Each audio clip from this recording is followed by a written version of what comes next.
For 20 years I was searching for answers and trying different doctors, telling them and complaining of what I was feeling, and generally I was being told there's nothing wrong with you. In fact, it got to the point where I was being considered for psychiatric evaluation, that I might be making some things up. It becomes a little bit challenging when you're receiving that kind of feedback, but I was sure that there was something wrong.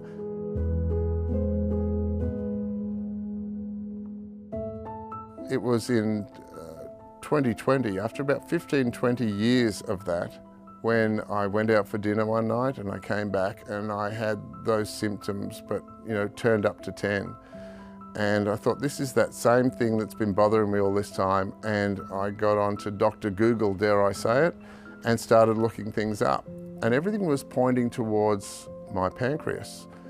And I went and dug up all the scans that I'd had done over 15, 20 years and all the reports, and I started scouring through them, and I found that they'd looked at everything in my body except my pancreas.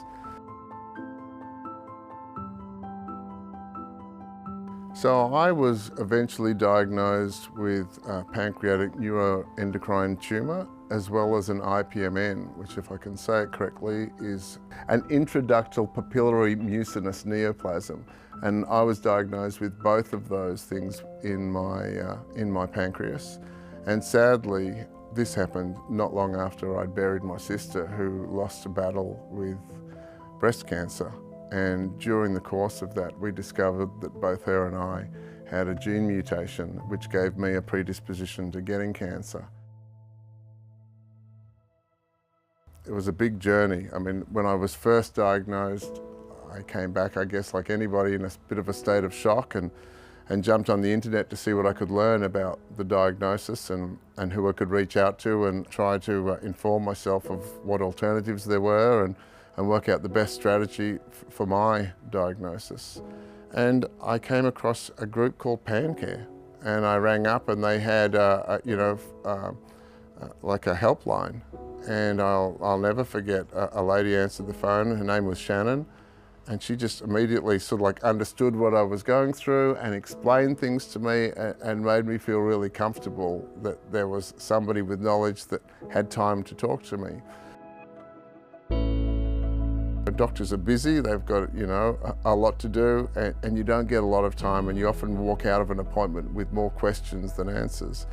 But Shannon and Pancare gave me all the time that I needed, and I discussed everything, my strategies, my feelings, my symptoms, the doctors I was thinking, and I got good guidance from there, and it was certainly a nice thing to have stumbled upon.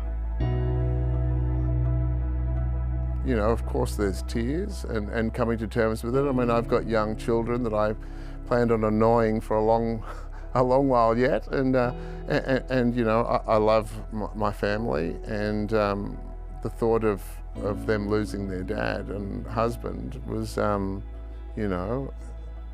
it's a scary thought. And my position was, I'd rather be an optimist and be wrong if necessary, than be pessimistic and be right. I found that the Royal North Shore Hospital had a great team, and everybody was pointing me there. So I did my homework, and I felt really comfortable that I was in good hands, and I went in for the procedure. And they opted to give me a Whipple procedure, which is what they call the granddaddy of all operations. And the diagnosis was in May, June, and I was operated on by September. And I'll never forget waking up and seeing my wife and kids standing there and thinking, wow, I made it.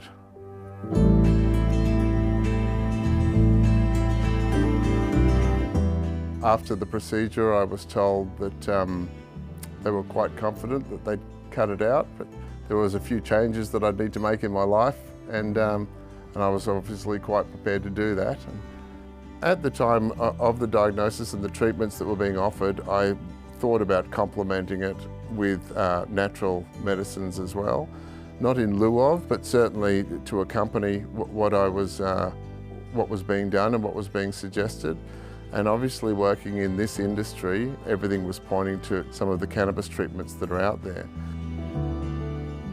I was delighted to find that the medical profession were already doing some great research in Australia and excited about the results they were seeing with my type of cancer and others as well, and cannabis. And I've got no doubt that the other treatments that I've been using have also played a big role. I was quite fortunate that my pancreas was still sufficient, could produce insulin, but there wasn't any digestive enzymes being produced. So they put me on Creon, and I've never looked back. I've had some great doctors over the course, but most of them don't know about neuroendocrine tumours, they don't know about Creon, and more often than not I find myself being asked questions, giving them information. It's very comforting to know that there are support networks out there, and Pancare and the groups that I've been a part of, where we support one another. And you know, if you're having a weak moment or you want to run something by somebody, you know that that option is there. There was nothing that I couldn't ask for from Pancare. You know, Shannon became like a friend to me, and when you put that together with the support you've got from other people, I think it was a winning combination, and it gave me a sense of peace and focus of the task at hand, and here I am 3 years later and grateful for it.